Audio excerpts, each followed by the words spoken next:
In a galaxy that runs on spice, one planet, Arrakis, also known as Dune, is pivotal in the mining of spice, melange. And David Lynch, in 1984, tried to capture this movie for audiences, and he somewhat did, I guess. You know, we're going to be talking about it today. Dune 1984 is the topic of today's podcast, Project Ecology, episode 40. 40, Anthony. Cannot believe that we've made it to 40 episodes on this show. And today kind of feels like we're coming full circle because we're also going to be talking about DC Fandom, which was one of our first podcasts. I know, yeah, that was actually our first official episode. Right. We talked about last year's DC Fandom, and this is something that obviously comes every year. So I think that every year we'll talk about whatever has released, and it really is fresh because it came out yesterday as of our recording. Yes. So my name is Dakota. I'm joined as always with Anthony and Giant Worms. And Giant Worms. Yeah. We're going to be talking all about, first and foremost, DC Fandom, and then David Lynch's Dune, the 1984 film. And we both have some pretty strong opinions, some pretty confused opinions. And I'm coming from the point of view where I've read the book twice, and I enjoy it to an extent. It's not my favorite book, but I respect the heck out of it. And Anthony, you've never read Dune, so you're coming at this fresh, right? Right. So I've never read Dune, and like I said, like I remember seeing it years ago, and there's like moments in the film where I was like, yeah, you know, I kind of remember that. And I'm still just as confused. I think that is a fair assessment. Even from someone who's read the book, at least the first one, there were parts that kind of baffled me. But there were some parts that I really respected about the way that the direction was taken. So we'll talk all about that and more. But first, instead of doing our what have we been up to this past week, we're going to dive into DC Fandom this week. We have a couple trailers that we want to talk about. Is there anything that you wanted to discuss first, Anthony? Yeah, like why don't we discuss the hard hitting one, which is that Batman one. That film looks good, dude. It really does, and you know, I'm gonna be honest. Like I'm pretty happy for Robert Pattinson. I feel like he had a tough break being in the Twilight film. I'm sure he made a bunch of money, but it hurt his career. Yeah, no, it hurt his career for a good decade. Yeah, for real. He made money, but while he did make some fans as far as that, you and I knew him from Harry Potter when he played Cedric Diggory. But yeah, no, I do think that he has some acting chops. I do believe he has them. But yeah, the Twilight series didn't do so well on people's outlook on him. A lot of people were kind of, you know, sick and kind of were like, ugh, this series is dumb. But I do believe that this is going to give him a second chance to kind of break out of that, and it really does look good. And he looks like his own Batman voice. He does, and I think that he's got a really nice look under the cowl. You know, the Batman cowl. Does. I think he really does. It's a very distinguished features, and he's very thin, but he's also got like a very pronounced jawline, and the 5 o'clock shadow that you would expect from a Bruce Wayne type. It's very good looking and fitting on him. So I appreciate the aesthetic of that. I think Matt Reeves, the director, is doing a really good job of capturing just a different viewpoint of the character. I don't know how to describe it. Like the scene at the end of the trailer where he's walking from the wreckage of a fire, and it's from the point of view of Colin Farrell's the Penguin upside down in a car, and he's upside down walking. I think that's so cool. Yeah. Just some beautiful shots. Yeah, it looks really good. When we first heard that Robert Pattinson was going to be in a Batman film, a lot of people were kind of like, really him? But now that we've gotten a glimpse of him in action, it looks promising. It really does look like it's going to be a good film, especially after seeing some of these trailers and teasers. I'm hoping that the DCEU is turning a new leaf, that they're learning from their mistakes, and that, I mean, you and I, like, we've talked up and down about DC and, you know, their expanded universe, and, you know, they've made good choices, they've made bad choices. I think that they're trying to copy Marvel too much as far as their cinematic stuff, but it's like, man, you have the stories there, build up to them. Yep.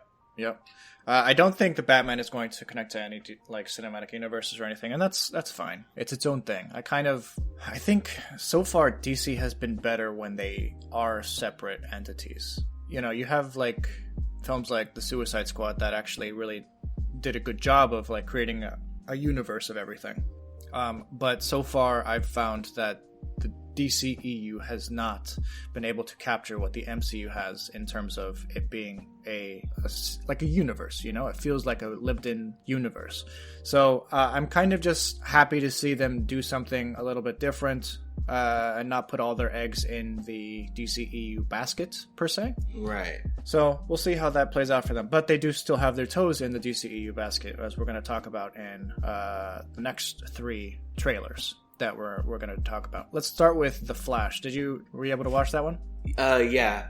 There wasn't much to it, though. It was like a little, it was like probably hardly a teaser. Yeah, it was essentially just the only footage that didn't require a lot of CGI. But we did see 2 versions of Ezra Miller's The Flash. We saw that film's version of Supergirl behind The Flash in one shot. And we saw Michael Keaton reprise his role as Batman. Right.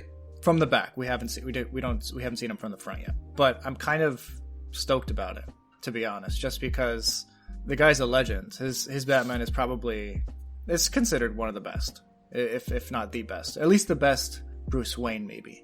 Yeah. His Bruce Wayne was really good. Yeah, man, they reached back into the 90s and they pulled him out.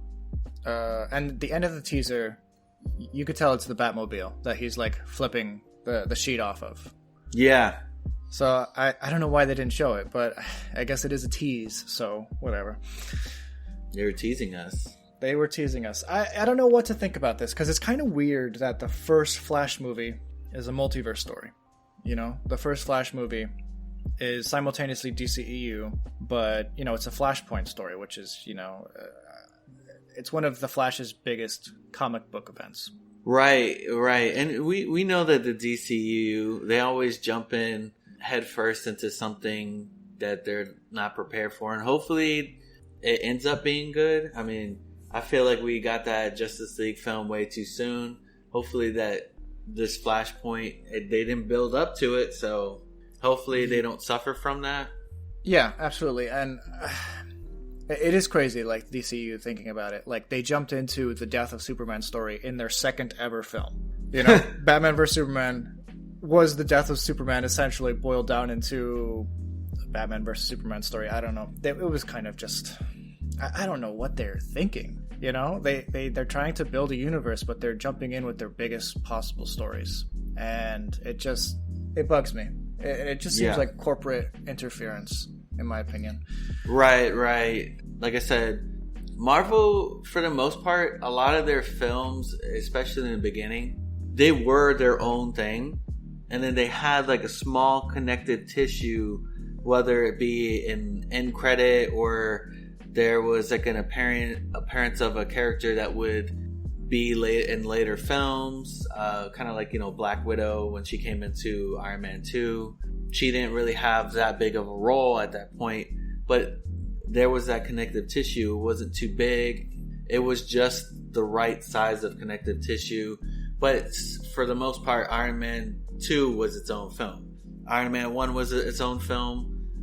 They had that overarching story, but I feel like instead of trying to make everything connect all at once in every film that they do, making crossovers and like massive crossovers in every film, they would do it's just this character and maybe another character or two, but they mostly focused on this character, you know? Right. They were playing the long game.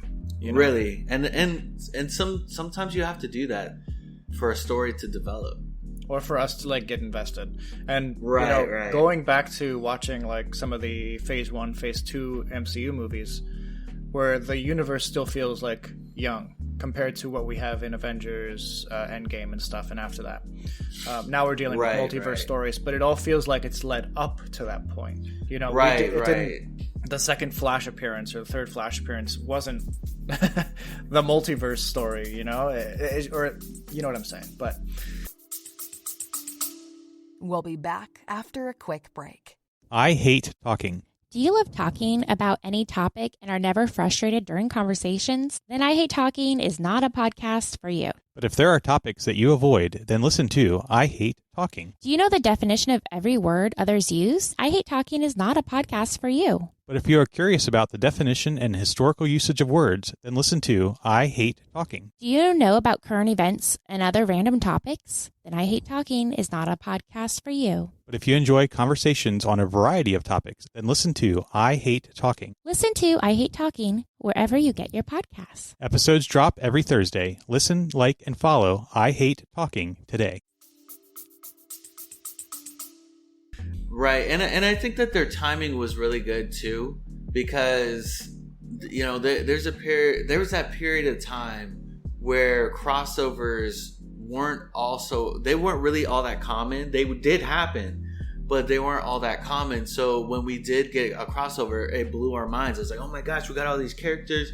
They're in one film. They're together, and so they did it during that time. Since then, up until the Justice League, we had crossovers and many other different things.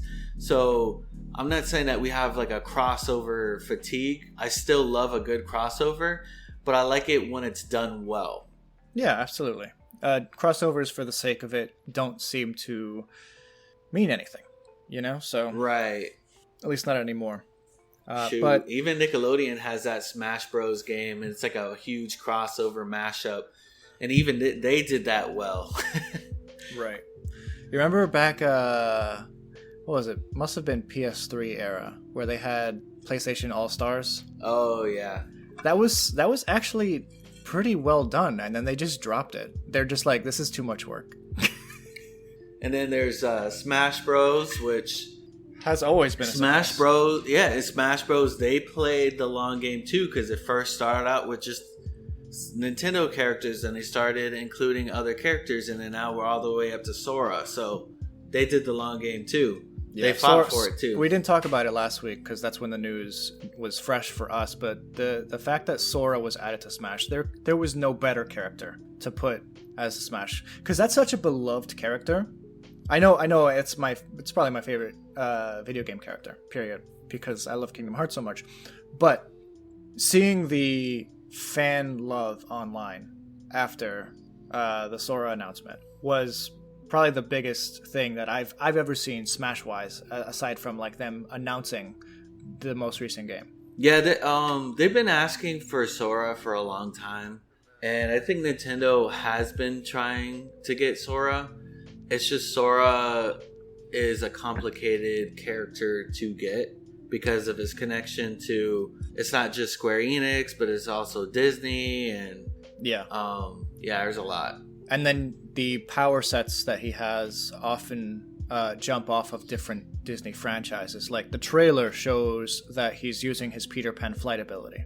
Yeah. So there's probably a lot of like different compensations that need to be made to make his character enjoyable, and also use the abilities that you had in the Kingdom Hearts games. But I also think that his power set is perfect for like his hack and slash type gameplay is perfect for Smash Bros. Type game. Right, and that's another reason why people have been wanting him in it, because his character fits so well. I mean, if you're gonna have Solid Snake in Smash Bros., you can have Sora in Smash Bros. I'm drinking out of my Sora mug, actually. Oh, he's got some spare Keyblades. Yeah, just in case. All right. So Flash, I'm excited for. I'm a little bit unsure about, but I'm excited to see what they do, because I've always loved the Flash. Flash was always one of my favorite comic books growing up. So we'll see about that. What else? We have The Rock debuting footage from Black Adam. Right. Another teaser that we got. Not too much, but It looks pretty cool. I do believe that the Shazam film was pretty cool. Is this like is Black Adam, is it like a current time thing, or is it in like a different time period? Because I don't think that there's going to be a clash in this one. Right. I think that they're going to build up to that, which is to Shazam 2. So this is an interesting one because it's the opposite of what the DCEU has done previously. We were just talking about how the DCEU jumps into bigger films like right away, like the Death of Superman or the Flashpoint. But here we have a classic Shazam villain not in a Shazam film. So I don't know that Zachary Levi's Shazam character will pop up in Black Adam, but we do know that the Justice Society of America, the JSA, is going to feature as like the, I guess, antagonist or protagonist, however way you want to look at it. Okay. But Black Adam and the Justice Society are going to go at it. The cast looks great. It looks like Pierce Brosnan is going to be playing Dr. Fate, which is going to be fantastic casting, to be honest. But yeah, so I'm excited about it. The actual action seems to be super insane. It's super heavy. Like, I don't know how they're going to make this a PG-13 movie just from the one scene that we got, you know, where the guy's literally disintegrated in The Rock's hands. Oh yeah. And you do have to know that, I mean, if The Rock's going to be in it, the action's going to be heavy. And even The Rock in his thing, his like preamble, spoke a little bit about how this is like the most action heavy of all the films that he's been in. And, his films are usually pretty action heavy. So we shall see. Fast and the Furious. He's been in Rampage, Skyscraper, The Mummy. He's been in so many movies throughout the years, and they've all been action packed, and some like really, really like super. Jumanji. Was it Hobbs and Shaw, which is like yeah. It's a Fast and the Furious anthology film. Sure, yeah. But yeah, no, you can tell that it's gonna be action heavy. Anyway, so that looks interesting. Not enough footage to tell if it's going to be good or not or anything like that, but I'm excited for it because Black Adam is actually a very powerful character and a universe full of very powerful characters. So we'll jump to a more street-level hero and take a look at the Peacemaker trailer. Oh, yeah. So I mean, I didn't look too much into Peacemaker, and I thought it was going to be a film, but it's a TV show? Yeah, it's a HBO TV show. HBO, yeah. It follows his character directly after the Suicide Squad. Did you see the Suicide Squad? I forget. Yes, I did. Yeah, okay. So this follows directly after the Suicide Squad. We see him in a hospital, and, take that for what you will. If you haven't seen the Suicide Squad, you should probably see that before watching the show, if you even plan to. But it looks like it's going to be a comedy action adventure. Yeah. Kind of like the Suicide Squad, especially because it's from James Gunn. Right. Yeah. No. I'm actually pretty surprised to see that John Cena is going to be in a series. Right. Yeah. I think he's really trying, and I mean, he's not really trying. He's actually been doing a very good job at it. But he's made the jump from, pro wrestler into the movie scene, the Hollywood scene, pretty smoothly. I think even smoother than The Rock did back in the early 2000s. But I guess we'll see. Right. But The Rock's been in it for so long that 20 years, yeah. Yeah, he's been in it so long that he's definitely he's worked at his craft a lot, and I think that really The Rock paved the way for John Cena to be able to do that, and other wrestlers. I mean, Dave Bautista also. Yeah, actually, yeah, it is actually. You know what it is? Wrestling, professional wrestling is kind of like a TV show in a way. Because it's serialized, you follow these characters who have grudges against each other for whatever the heck reason, and they are already acting to an extent. And the fact that they can make the jump so easily kind of shows that they have been acting all this time, even though a lot of people still seem to not realize that it's fake. But right, I think that there's some of the hits that are kind of real, but it's all like kind of scripted. Yeah. So, but anyway, I mean, people still like it. It's they like the feuds and the action. I mean, the same drama. reason why we it's like the drama. yeah, the drama. Yeah. And I mean, there's the matches, so there's the action in it though too. So Yeah. So when it comes to Peacemaker, it looks like it'll be a lot more grounded than the Suicide Squad. Yeah, we're doing more street level stuff. We're not fighting Starro. And also, it looks like it'll be a lot more personal for him. You know, the show is about him, but the fact that we're also, you know, introduced to his father, who seems like a jerk, and the fact that he has a pet eagle is hilarious. A bald eagle that hugs him. Yeah, there was the one scene where they show all the characters walking, and like off to the left-hand side of the screen, you see like the eagle like waddling along beside him. I don't know if you caught that.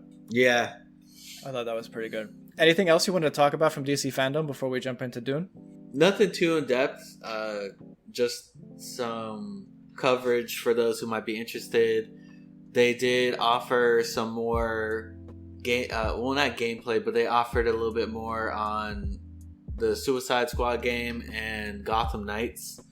I did see the Gotham Knights trailer. I didn't see the Suicide Squad game trailer. That one, it was pretty funny. You can imagine it's going to be a humorous game.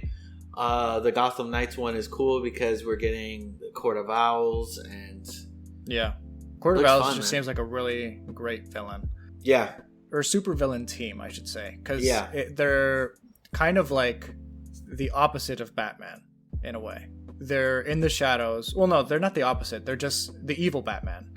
You know, they're in the shadows. They're always listening. They're always watching, and they kind of have their hands in everything. And when it comes to Batman, he kind of is the same thing, but Court of Owls is just, it's an organization. And with Batman gone, this organization is just running rampant throughout Gotham, ruling everything. And it's interesting seeing how the Batman proteges, the Robins and the Nightwings and the Red Hoods, are all going to have to deal with the Court of Owls. So I'm excited about that. There were other things in DC fandom that we could touch on, you know, Injustice and Young Justice and some other justices. But I think that we're going to jump into Dune, 1984 by David Lynch. Yes, let's do it. Have you, Anthony, watched any other David Lynch stuff that you know of? He's done, obviously, Twin Peaks. He's done Mulholland Drive. He's done Elephant Man and Eraserhead and some other stuff. But is Dune the only thing that you've seen of David Lynch? Yes, I believe it is. Okay. So, from this movie alone, what do you think his style is? His style... I mean, if you could boil it down into like something, the director of the film. It's really hard to put into words. Okay. Like his films don't seem, or that film just wasn't direct. It was kind of, and I don't want to say that it was all over the place, but it's like it's something that made you think. Like it wasn't something that handed you the answers to whatever was happening. You actually had to think what was happening. And that's actually an interesting point to start out with, because the beginning of the film kind of does the opposite, you know? Instead of having you like try to fall into this world or like the world building, it actually gives you like a 3-minute preamble. It gives you a 3-minute discussion on the time period, the setting, like what spice is used for, and basically who the big houses who the big houses are and everything in the story. So it gives you a little bit of an info dump, an exposition, right at the offset. But you are right about the fact that his style is more cerebral in that he prefers to allow you to interpret scenes however you'd like to interpret them. And I don't know that that's necessarily the right thing for Dune, I guess. And I want to come out and say at the start of this that I've never seen this movie up until last night. You know, I've never seen this iteration of Dune, but I did like it. in a way, you know, and I'll talk about why I liked it or why I respect what he was going for more than anything. What are things that you liked and things that you didn't particularly like? Something that I thought was really interesting, and I thought it was pretty cool, was that there was a lot of aspects of it that was kind of like a novel. A lot of the thoughts of the characters, they would speak it, and I was like, okay, that's a little interesting. That's like a book, you know. You don't usually know what a character's thinking in a film, but this one, it tells you, or like you hear what they're saying in their minds. And when you first watch it, you're thinking like, okay, so that's a thought, and then it happens so much. It's like, okay, so this is kind of, he's like trying to make this a little bit like a cinematic novel in a sense, where like, you know, he wants you to kind of know what they're thinking, and even if you don't know exactly what's happening, like that giant worm thing. And I'm not talking about the worm things in the sand. I'm talking about that one that was floating in the sky and shot beams out. And I was like, I don't know what's going on right now. You know what I'm talking about? Yeah. I'm like, what is happening? I'm like, I don't know what's going on right now. That's really funny. But it was interesting. This universe has an emperor, and it has these houses that they're like governed by these families, and the family heads are called barons. And yeah, I thought that was pretty cool that it has like these different houses. And then the people of Dune, they're not so much of like natives, but they kind of seem like they're natives. At least in the new film, the way that they look like they're natives of that planet, whereas in this film they look like they're people that came from other planets that just came to settle on this planet, you know? Yeah. So all right, so let's kind of backtrack a little bit and talk about some of the things that you mentioned, because you mentioned a lot. We're going to start with the narration, the inner narration of characters' thoughts. When you're reading Dune, and I've listened to it, and it's a weird experience, because more so than any other book that I've read, this gets into the character's thoughts. The way that it's done is different than third person, because third person would just be like, you have these three characters in the room, and this person thought this, and then that person thought that. But this is actually like, it's almost as if the character is speaking, you know? It's a third person omniscience, where the book actually tells you exactly what their thought is, as if it's something that they're saying, even though they're not saying it. And it's jarring, because it jumps between point of views in the same scene, without like any noticeable cuts or whatever, you know?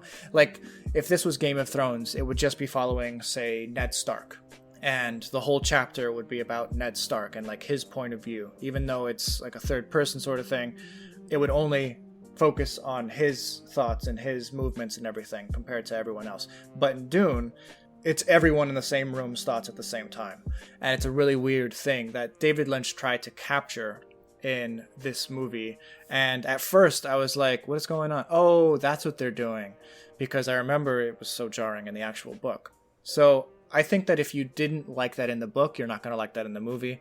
And even if you did like it in the book, you might not like that in the movie, because it's not a very, it's a very unusual experience in a film.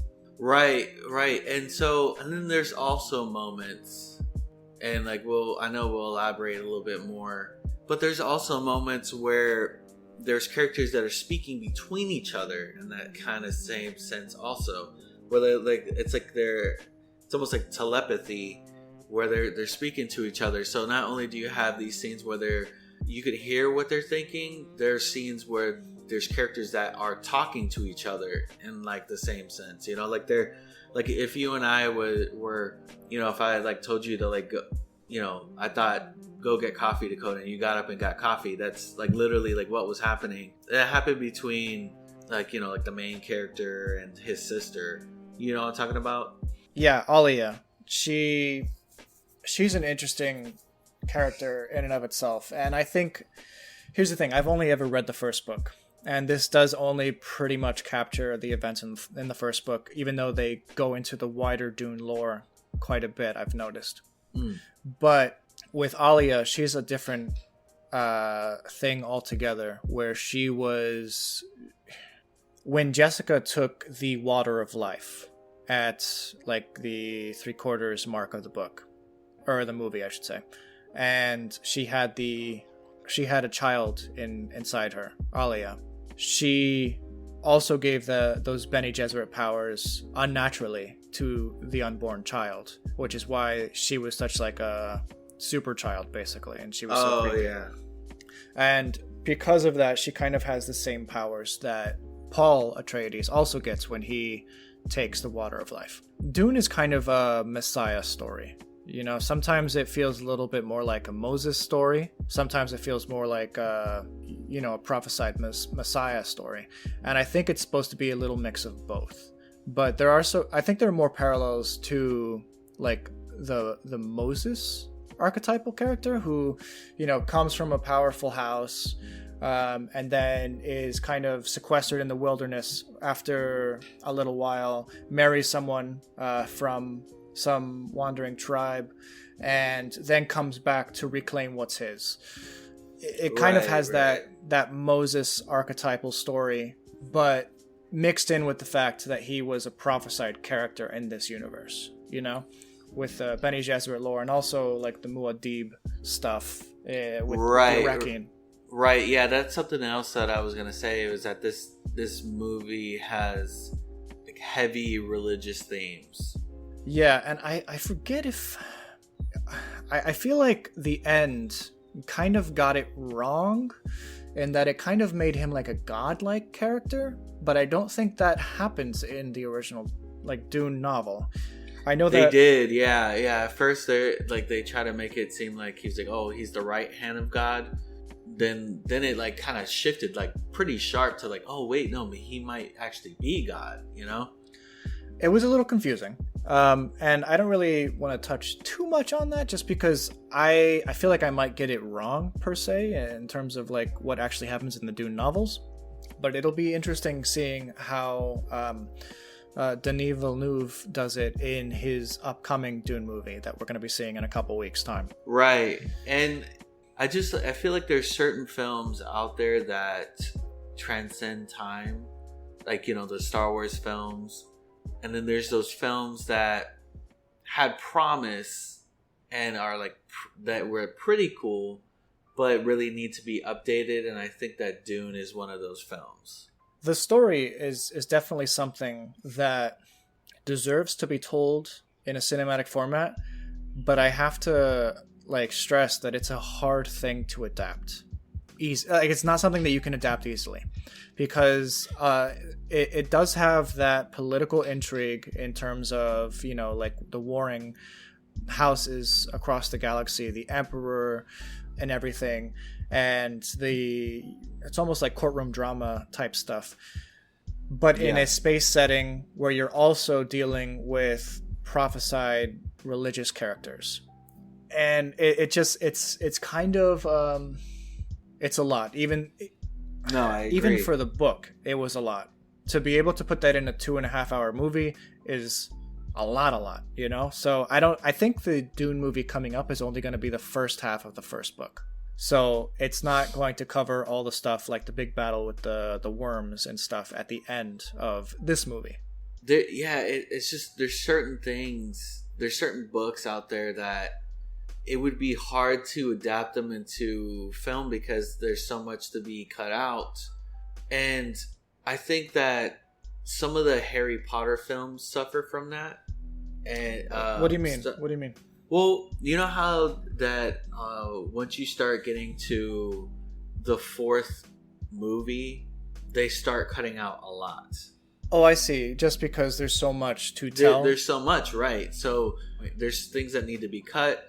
There's stuff that was cut out of the Half-Blood Prince, and I think that's why they wanted to separate the last film into two.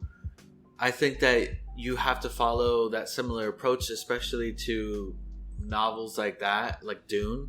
Or, I mean, we're in the space that you can do that now, where maybe adapt it into a series, to a television series.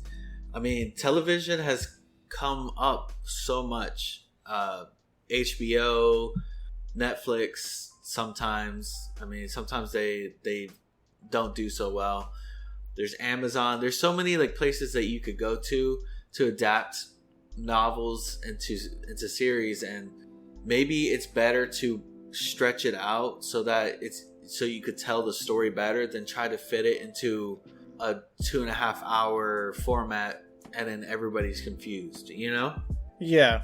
So another thing you spoke about was the Guild Navigators, although you didn't use it by name. It was the floating worm thing in the tube. Oh yeah, that thing was weird. That it was in the beginning. So that was it was in the beginning. So that's not in, as far as I can remember. I don't believe that scene is in the Dune novel. I don't think even navigators are expressly shown in the Dune novel. I might be wrong there, listeners. If you remember something from the novel or the novels, and I'm misrepresenting it, please let me know. I'd love to correct it in a future show or whatever.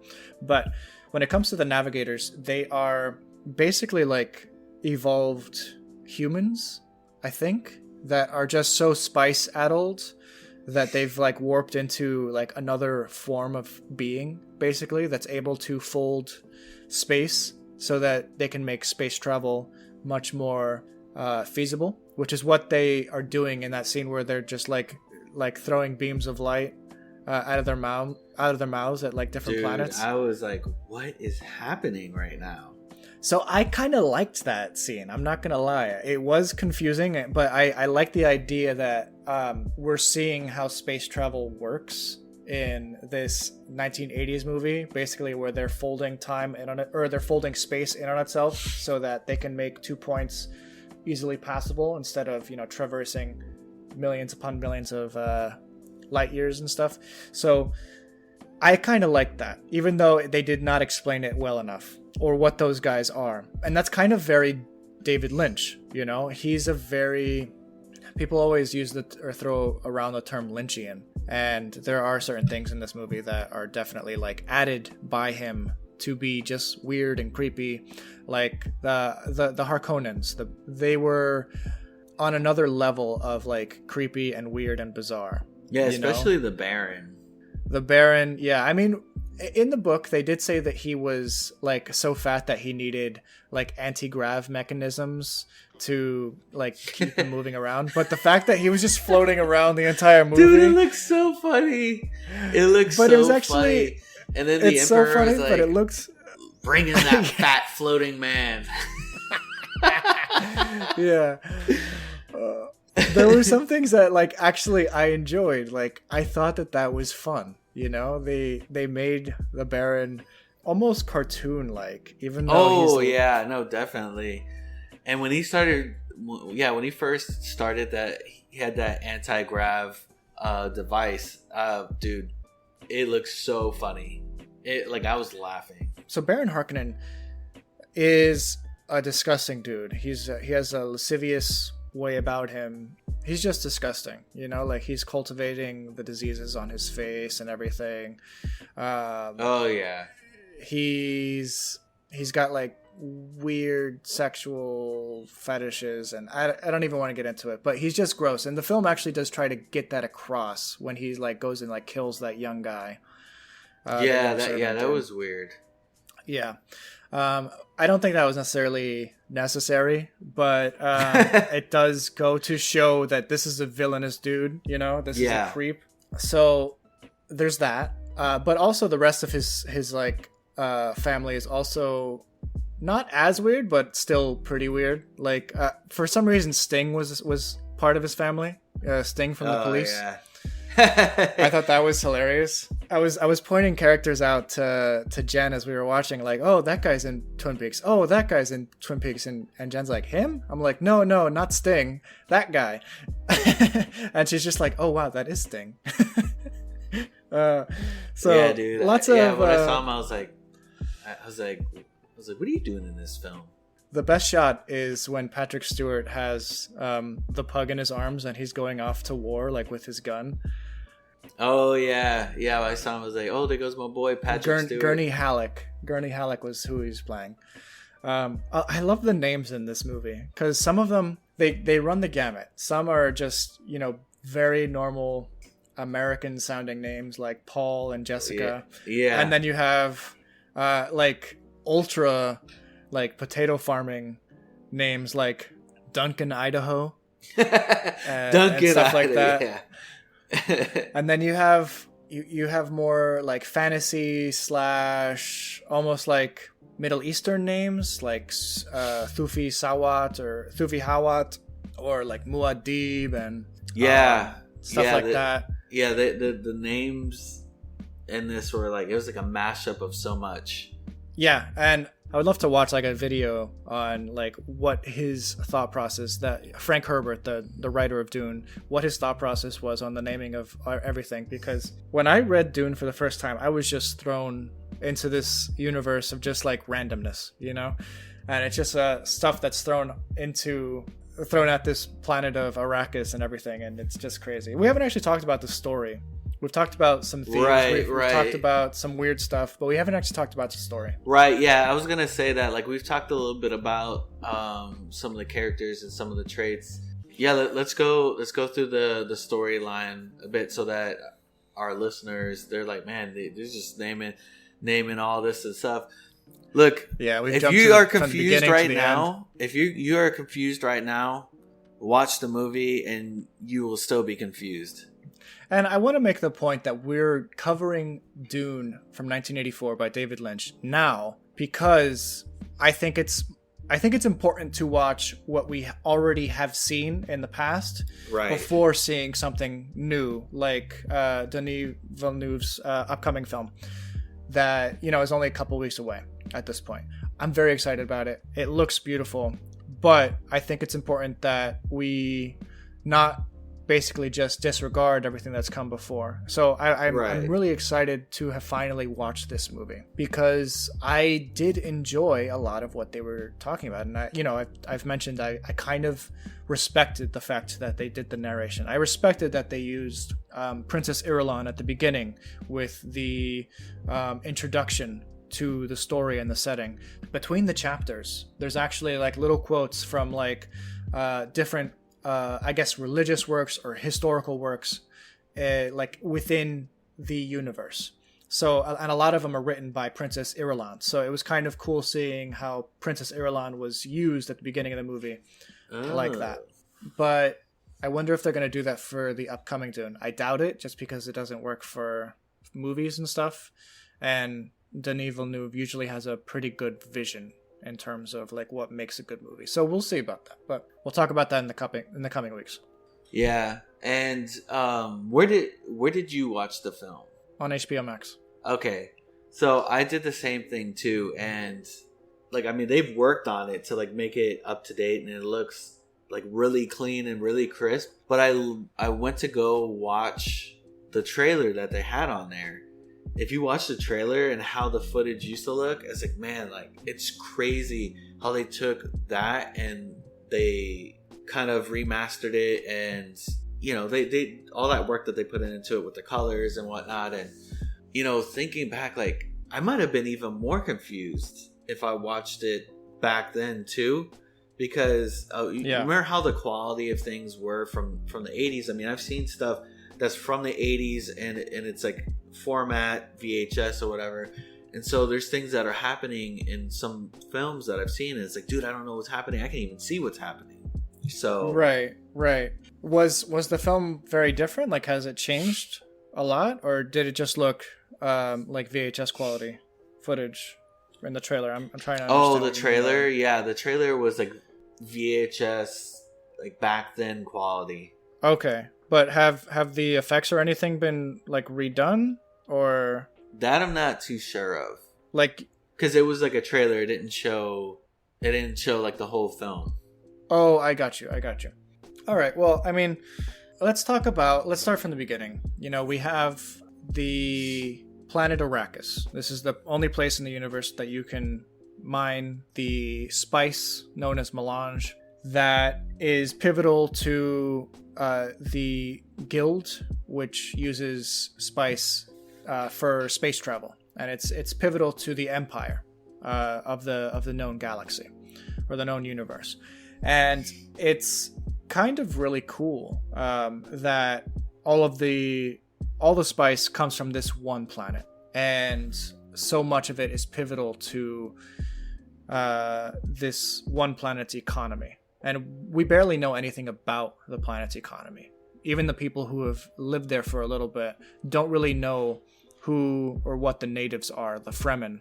That's part of the setting that we're thrown into, is that we don't know what they've been up to, or like what this world is really like. And we're kind of only given a glimpse as to the surface of what people believe the world to be, and I can kind of picture that being like Christopher Columbus and some of the early settlers in that era coming to America and knowing that there are individuals living on the continent, but not really knowing any of their culture or what, like how they survive and everything. So it's kind of like that when Paul and the Atreides move to Arrakis to govern it. They don't know what to expect of the Fremen or anything like that, but they're starting to slowly learn. Yeah, like kind of how they navigate. That suit that they wore was like actually pretty cool, where there's no water on there.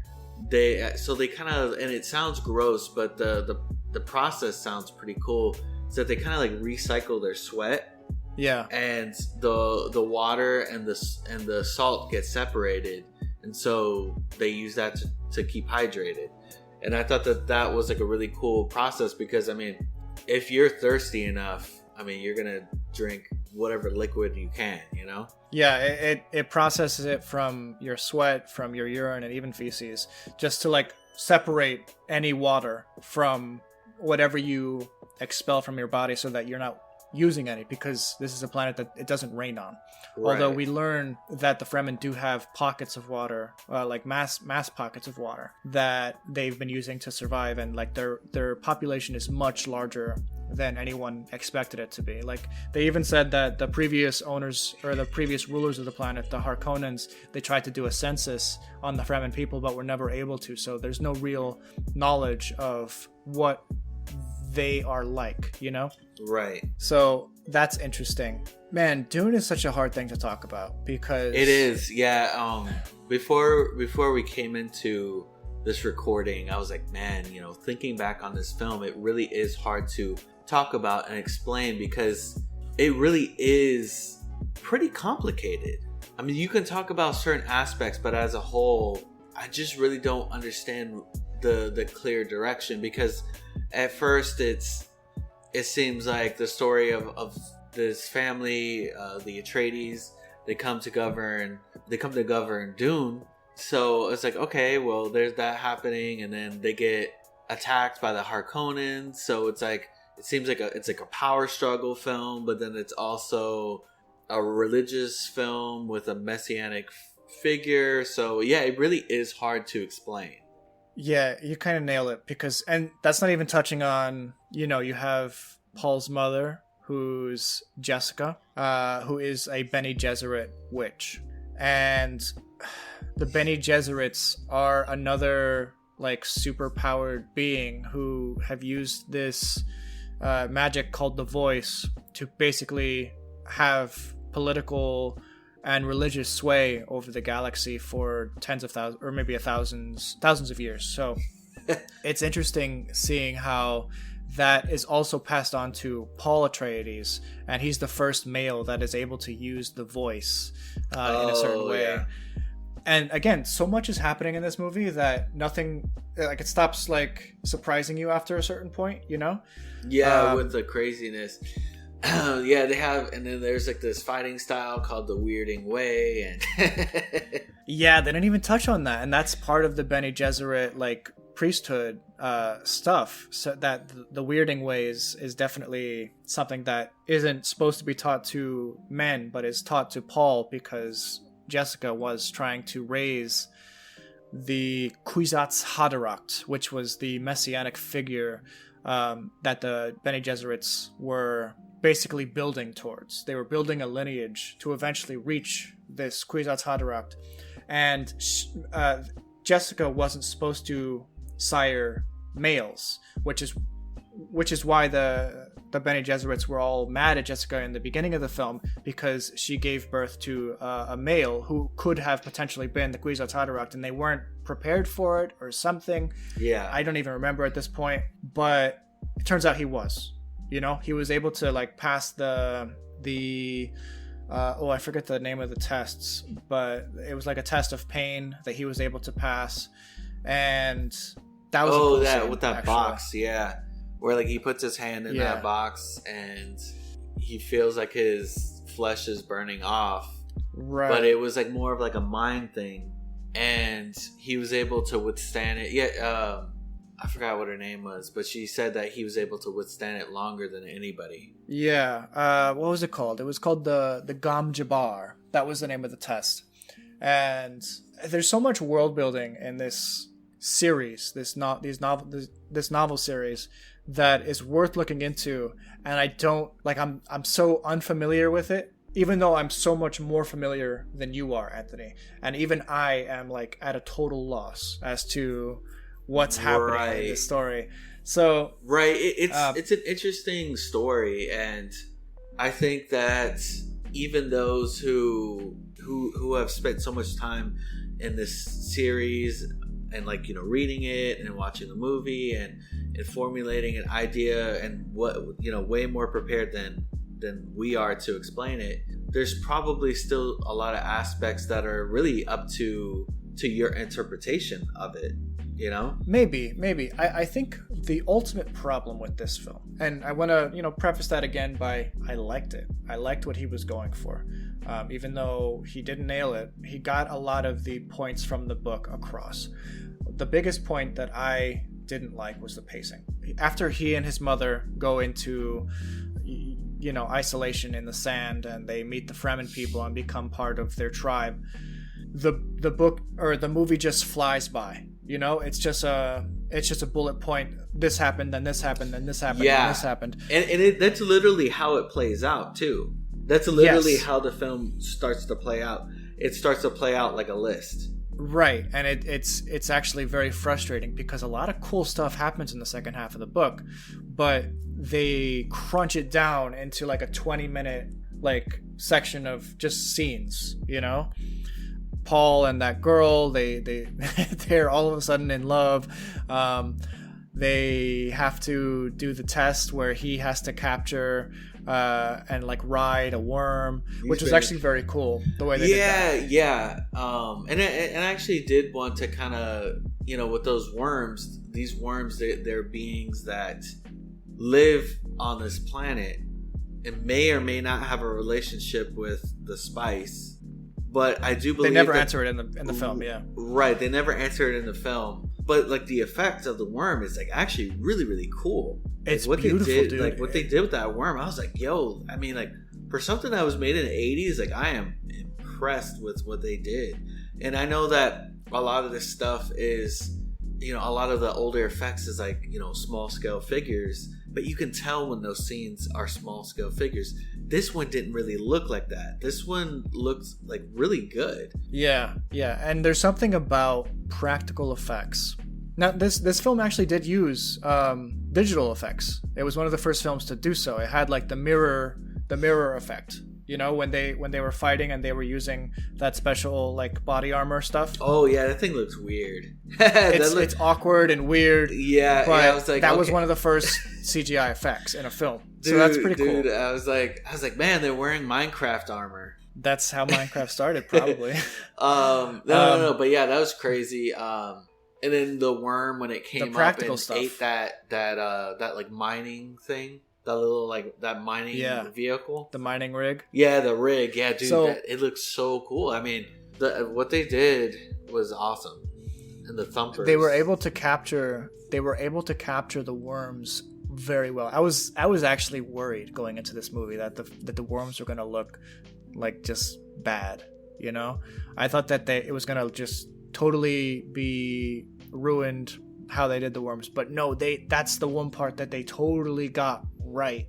visually. It looks, Even though, yeah, man, it looks Yeah, so go ahead, cool. I mean, even when he wrote it, and you got a closer look at it inside the mouth, like how like there's like separation between like the plates, yeah, and it was really cool. I think that they did a really good job on those worms. I was really impressed with those practical effects. and like I loved the effect of like you seeing it underneath the sand. Yes. And this was all pre-digital stuff, you know? Like they Yeah. didn't use CGI for that. The fact that it came out of the sand and opened up, that was all puppetry and figures and like, you know, small scale sets, but they did it so well and it looked real. I know, and I think that that's why there's that call to practical effects, because it looks really cool when you see something in a film and you realize that it's a real thing, and you're like, man, like how they do that? Kind of like what they did with, you know, Jurassic Park and the T-Rex eye and all that stuff. It's like, dude, like practical effects can look really, really cool and amazing. I guess when you go full CGI, some people see that a little bit as like a cop out, like, oh, you didn't really put too much work into it, even though CGI can be hard. You know, it's come to the point where I feel like some people write stuff off Because if you don't use CGI. Or no, it's the opposite. Like sometimes people write it off like, oh, this was all like before CGI, so it looks bad. And I've heard that complaint used about Dune, and I don't see it. You know, like I liked the realistic looking stuff in this movie a lot. I love the sets that they were making. Like all the sets look beautiful. Like some of the like sets in the Atreides palace looked like they came out of like Alien. With the Emperor, it was just the beautiful tiled roofs and columns and floorboards. I loved all that. The Harkonnens, they had like a very sterilized hospital-looking world. Yes. Like you could tell, like each of these people, they had like a certain aesthetic to them, and the Harkonnens were like very cyberpunk. A little bit, yeah. There was definitely some cyberpunk stuff to it, especially when like those like doctors looked so weird. Yeah, and in at the end, they had that like the big battle, and even like the Emperor is like shooting down at the worms. The fact like that thing, that contraption that they got onto, and they were like looking and like shooting down. Oh, that was very so crazy that like it was like spinning. Or no, it was almost like steampunk. That was almost like a very steampunk sort of thing. That like thing that they like sat on, it was like spinning around, and they were and you could sit 6 of them on there or something. Yeah, it was. I will say like that ending battle, like there was parts of it that were like, pretty cool. Yeah. The music I noticed a couple times. The music, I forget who the composer is. I don't think it's. I think it's Brian Eno. I know Brian Eno did the main theme. Let me look at the Dune 1984 soundtrack.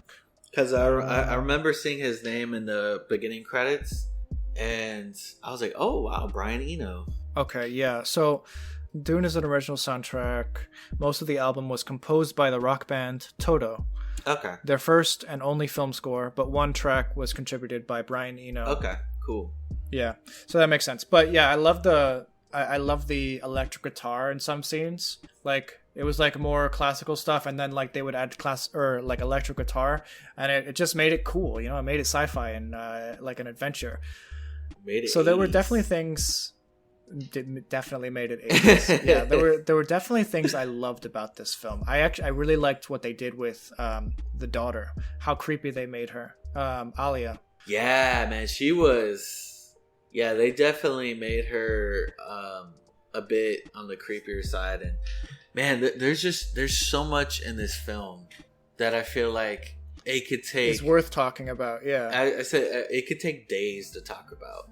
Right, take months. So I do want to talk a little bit about David Lynch, because I've kind of been on a David Lynch kick recently. I've been watching Twin Peaks. We watched Mulholland Drive. I'm watching the Twin Peaks: The Return now. I'm like more than halfway through it at this point. I'm just taking it slowly because I want to savor it a little bit. But This is the first time I've seen this film, and I read a short book by him, something like Catching the Big Fish or something.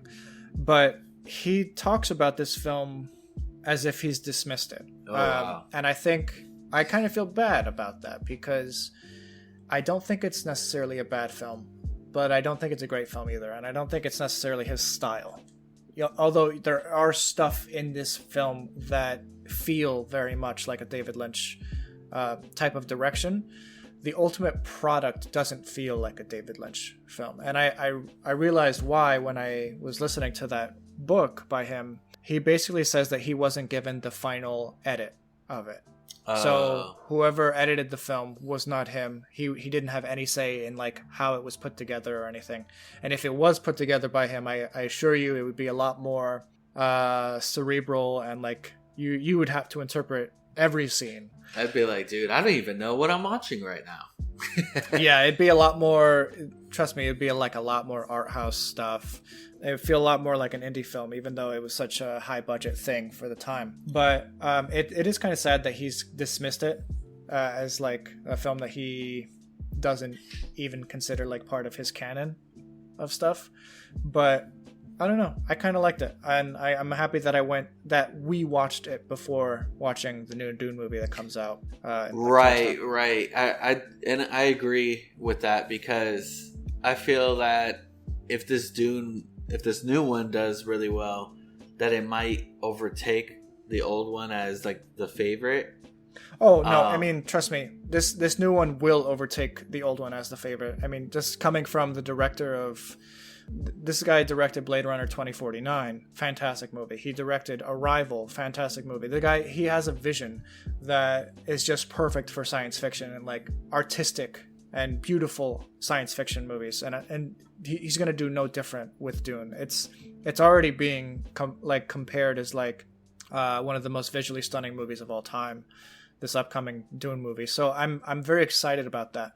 But I do think it's important that we are able to compare and contrast what worked with this film and then what will work or doesn't work in the next film, you know? Yeah. No, I agree. I do have, like I said, there is a lot to appreciate with it, and especially, with those effects we had spoken about. I mean, I do have an appreciation for practical effects, and I do think that if this new film, they have like a good marriage of CGI and practical effects, it'll be just fantastic. Yeah, I totally agree. Dakota and I realized that there is a lot about this film that we could talk about. It's just, there's so much, and the story can be a little convoluted, that we can only really just tell you about some of the characters. I mean, I know we talked about some of the characters, but I know that we missed out a little bit, like the father. Yeah. Like, there's the father. I really love the casting.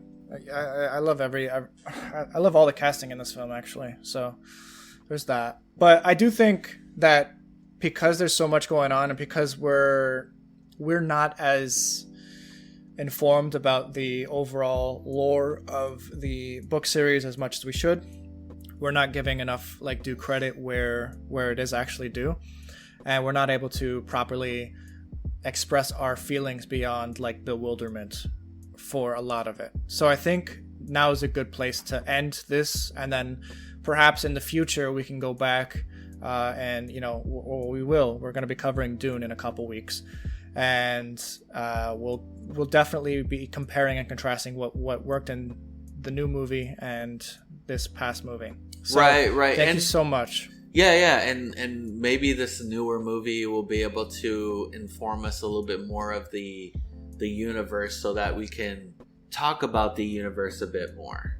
And maybe it'll help us like put our thoughts together about this original film. Yeah, yeah. I do think it might be able to like color our opinion of it a little bit. Right. So consider this kind of like a part one to the Dune discussion. The part one being that we're giving our thoughts and what we think about the original, and then the part two will be the new one, and we'll talk about our our thoughts on that one and kind of our overarching thoughts of Dune in general. Sure. Yeah. This is just going to become a Dune podcast, guys. Dune Did you know? podcast. Oh, we're going to do the same thing with Cowboy Bebop. Oh, yeah. We're doing the same thing with Cowboy Bebop and The Matrix. We're going to be... Ooh, let's do it. We're going to be doing all that. So... Yes. All right, guys. Thank you so much for listening to us here for our 40th episode. Please be sure to check back next week as we're covering The Chamber of Secrets. And after that, we're doing the next Dune movie. So please be sure to follow us wherever you listen to your podcasts. Give us good reviews so that we can read them on the show in the future, and we look forward to your comments on social media. Please be sure to look up Project Geekology wherever, or well, not wherever, but like Instagram and Twitter, and we will be the first to pop up. So yes, yeah. You could even like look us up on Google, and you'll see. I've searched us on Google. We're straight up all on that first page, even a bit on that second page. So. I mean, you can look us up. All our stuff is on there. But yeah, follow us on our, like Dakota said, follow us on our socials. Give us your thoughts, your plops, your drops, whatever. And no plops, join us please. in blobs. But yeah, just give us your thoughts. Stuff that you would like to hear from us. Where we keep an ear out for what you guys like. And we also like to let you know about the stuff we like and our thoughts on even things that we don't know 100% on. This is a good, I would say that today's discussion was a good kind of like first thoughts on a film that I haven't seen in a while. Dakota has seen for the first time. Yeah, for sure. All right, guys, thank you so much for listening. We'll see you soon. See ya. We'll hear you soon. Or more importantly, you will hear us soon. I will read you soon. Bye, guys. Bye.